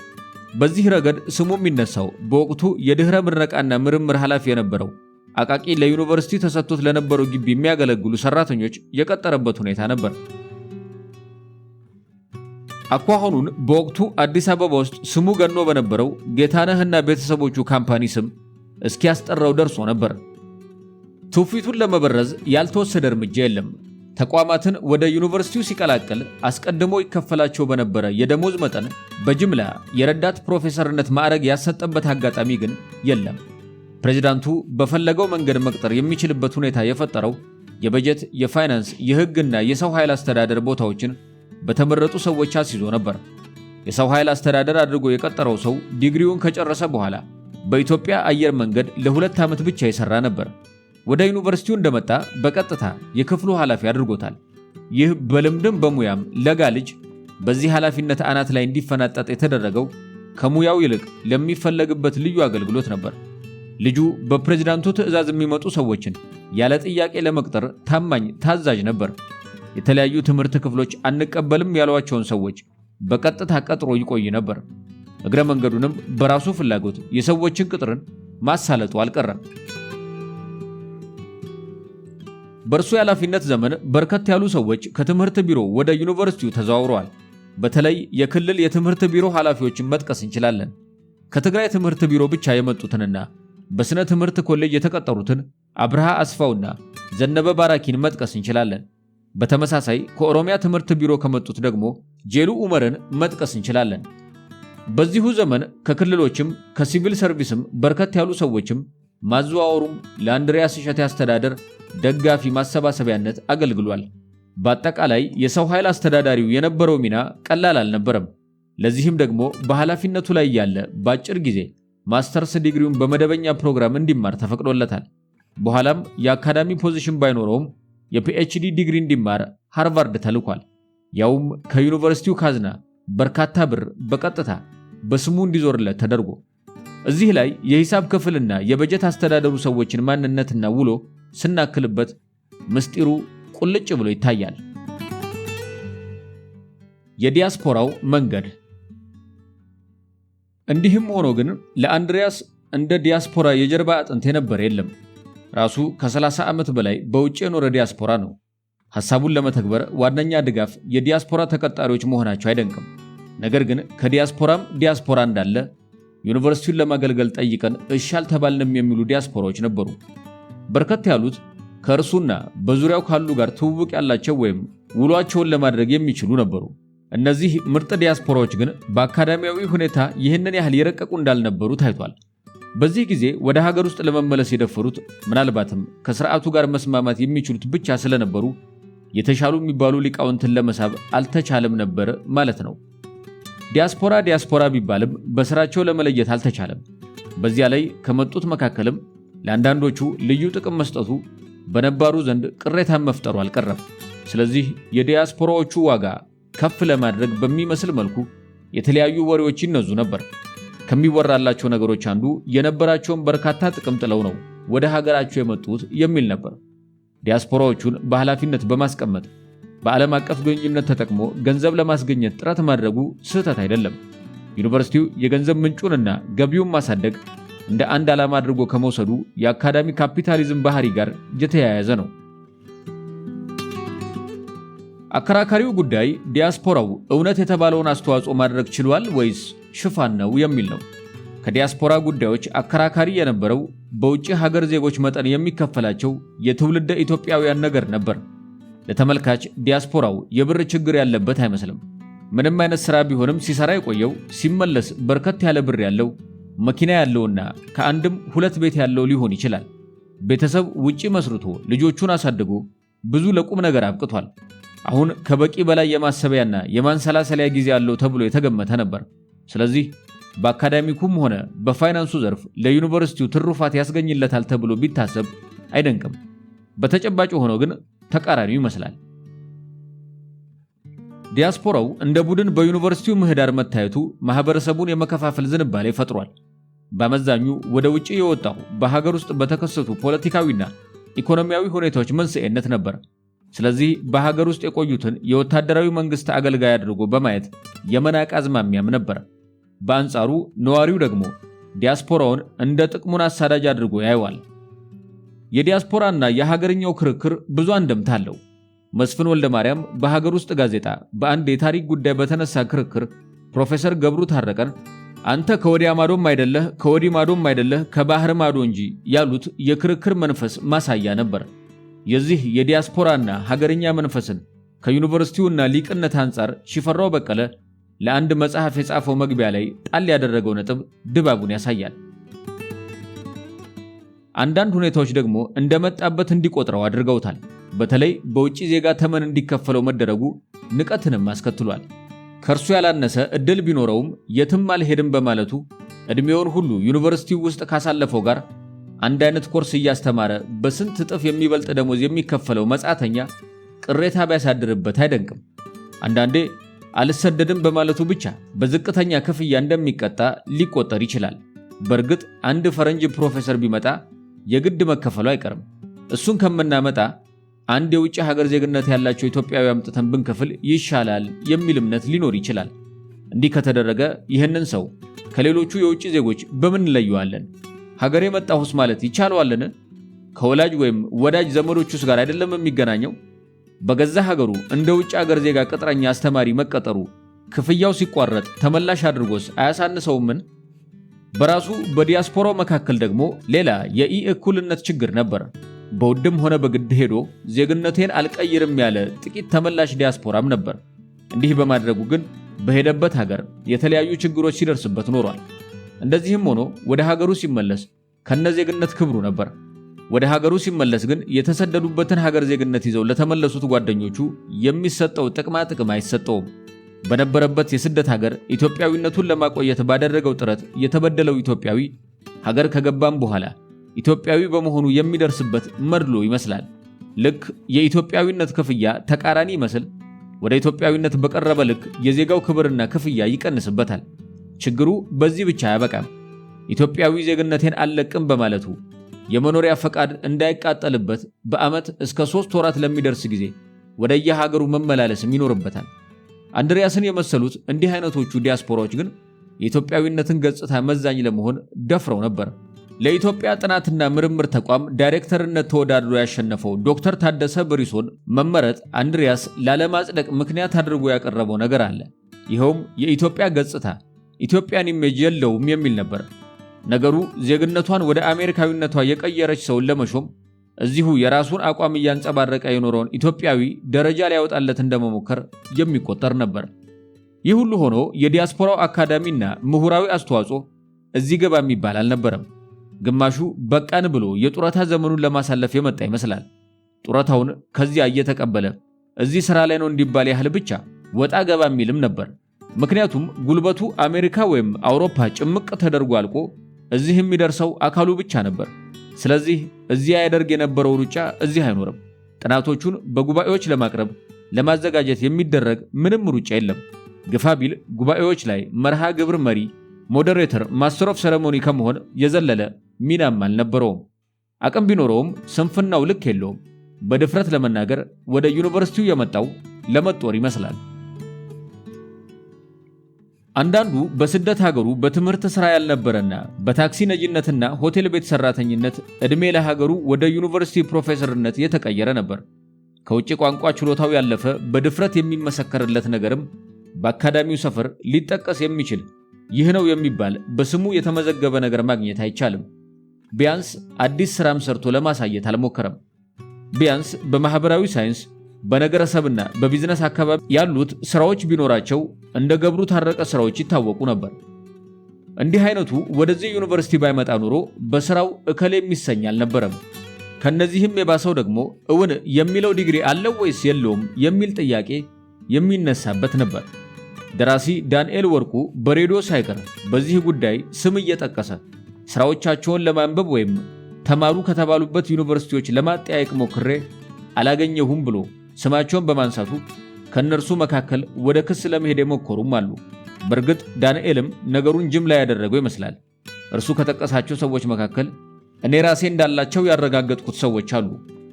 ዞሮ ዞሮ ጉዳዩ እርሱን ወደ መክሰስ የሚያስኬድ አልነበረም፣ በሥራ ማሳየት እንጂ። ጋዜጠኛ አበበ ገላውም የእነዚህን አይነት ሰዎች ዝርዝር አንድ ሰሞን አስተላልፏል። ስማቸው በዚህ አይነት የሚነሳ ሰዎች ውንጀላው እውነትም ይሁን ሐሰት ግልጽ ማስተባበያ ሲያደርጉበት አናይም። በእርግጥ ሀገር ውስጥ ፒኤችዲ የሌለው አይከበርም በሚል ስጋት የመንግስት ለውጥን ተከትሎ ወደ ሀገር ለመመለስ ያሰበው ዲያስፖራ ቶሎ ብሎ ፒኤችዲውን ለማግኘት ወደ ትምህርት ቤት የገባ ወይም አቋርጦ የነበረውን ለመጨረስ እንደታገለም ይነገራል። ዳኛቸው ወደ ሀገሩ ከመመለሱ በፊት ለዓመታት አቋርጦ የነበረውን ትምህርት ወዲህ ሊመጣ ሲል መጨረሱን ነግሮናል። ፒኤችዲያቸውን ከ1987 ዓ.ም በኋላ ያጠናቀቁት የሚበዙበት ምስጢርም ይኸው ነበር። ሳይዙ የመጡትም እዚህ ያለውን ሁኔታ ተመልክተው በእልህ ለጡረታ በደረሰ ዕድሜያቸው ለትምህርት ውጪ ካልሄድም ብለው በዩኒቨርሲቲው ውጪ ሄደዋል። የሚያነብ ተቀጥሮላቸውና ስራቸው ፈርጅ እንዲይዝላቸው ተረድተው ፒኤችዲ ዲግሪያቸውን አጠናቀው እየተመለሱም ነበሩ። ሰርተፍኬቱ የላቸውም ስለሚባሉት ግን ተደጋጋሚ ዜናዎች የተሰሩ ብቻ ሳይሆን አንዳንድ ማጣራቶችም ተሞክረዋል። በዩኒቨርሲቲው ደረጃ አንድሪያስ እሸቴ እንደወረደ ዩኒቨርሲቲው የመምህራን የሰነዶች አቋምና አፈጻጸም ኦዲት ለማስደረግ ሞክሯል። ለዚሁ ዓላማም ኮሚቴ ተዋቅሮ የኮሚቴው አባላት ሰነዶች እያወጡ መፈተሽ ጀምረው ነበር። በግምገማ እንኳን ለማጣራት ስማቸውን በእርግጠኝነት ለመጥራት የማይችሉ በዓለም ላይ ከሌሉ ዩኒቨርሲቲዎች ተሰጡ የተባሉ ማስተርሶችና ፒኤችዲዎችን መገኘታቸው ነገሩን አወሳስቦታል። ኮሚቴው ውስጥ ካሉ ሰዎች መካከል ሆን ብለው የአንዳንድ ሰዎችን ሁኔታ በተለይ የመከታተል አዝማሚያ መታየቱ ኋላ ለማጥቃት የሚውል መረጃ ለማሰባሰብ እንዳይሆን አስግቷል። ለማንኛውም ነገሩ ቢገፋበት ብዙ መዘዝ የሚስብና ከሚነካካው ነገር አንጻር መቆሙ ተመራጭ ሆኗል። ለማንኛውም ይህ ጉዳይ ወደፊት ራሱን የቻለ ትልቅ ምርመራ የሚፈልግ ጉዳይ እንደሆነ መጠቆም ግን ይቻላል። ቢያንስ የአፈጻጸም ኦዲት፣ ፐርፎርማንስ ኦዲት ሊሰራ ይችል ይሆናል። ከተጋነኑት ችግሮች መካከል በሚስቱ የአካዳሚ ማዕረግ ተገን ሲያጭበረብር የነበረውን አለመጥቀስ አይቻልም። ሰውየው በአንድ ውጪ ሀገር ባለ ዩኒቨርሲቲ ውስጥ ፕሮፌሰር የሆነች ታዋቂ ሴት ባል ነበር። በዚያ ግንኙነት ይመስላል ዩኒቨርሲቲው ውስጥ ተቀጥሮ በዛ ደረጃ ሲሰራ ይቆያል። ኋላ ግን ሰነዱን እንዲያሟላ ሲጠየቅ ከየት ያምጣ? ቢለመን ቢሰለስ እንደው ዝቅ ያለ ደረጃ እንኳን ማቅረብ ይሳነውና ይሰራበት የነበረው ክፍል ተጻጽፎ አባሮታል። ምንም ሳይኖረው 2-5 ዓመታት የቋሚ ጉዳይ ኮሚቴዎች ሰብሳቢ ሳይቀር ተደርጎ በቴሌቪዥን ዶክተር አህመድ እየተባለ መጠራት በኢትዮጵያ ፓርላማ ውስጥ ይቻል ነበር። በህወሓት ኢህአዴግ አገዛዝ የሰውየው መጋለጥ የፓርላማ አባልነቱን አላስነጠቀውም። እርሱም በገዛ ፈቃዱ ልልቀቅ አላለም። ኤርሚያስ ለገሰ ባለቤት አልባ በተሰኘው መጽሐፉ ገጽ 53 ላይ ይህንን ጉዳይ አትቶታል። በዚህ አይነት ሥራ የተጋለጠ ሰው ዩኒቨርሲቲ ውስጥ ሊቆይ አይችልም።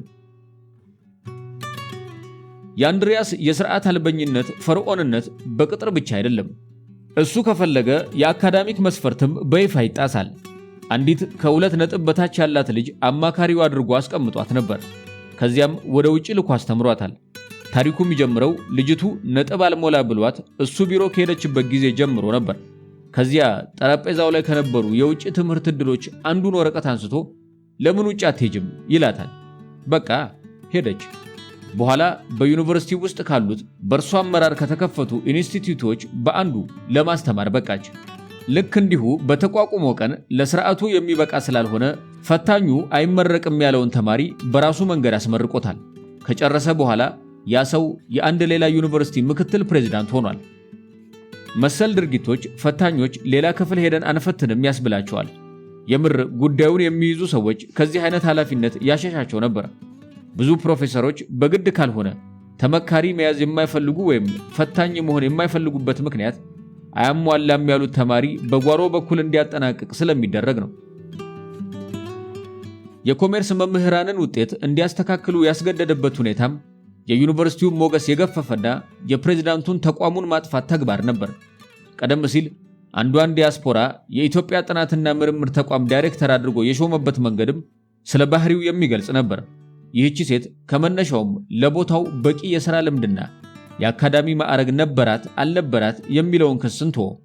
በዚሁ ኃላፊነት ሳለች ለ3ኛ ዲግሪዋ ከሀገር ውጭ ሄዳለች። እስክትመለስ ግን ለ4 ዓመት አካባቢ ዳይሬክተርነቱን በጥብቅ አቆይቶላት ስትመለስ አስረከባት። ማን ከልካይ ያለባት?